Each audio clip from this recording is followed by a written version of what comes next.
All right, part two. So we did a little digging.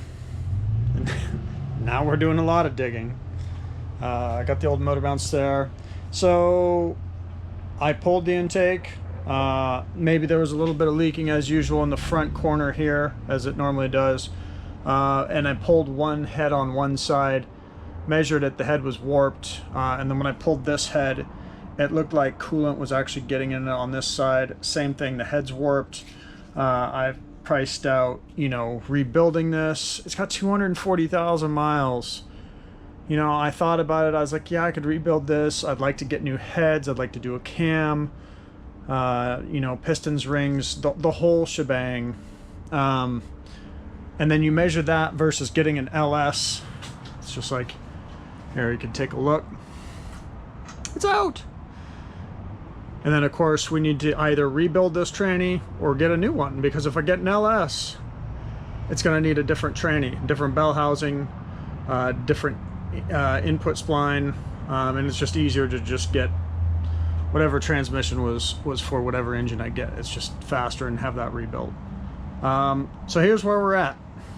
So the debate really is, do we rebuild this, which is going to cost, it's $1,700 to rebuild this transmission to handle 400 horsepower, because if I do rebuild this engine, I am going to cam it, which is going to absolutely max, other than a supercharger or something like that, everything I can pretty much do with this Vortec motor with all the original stuff.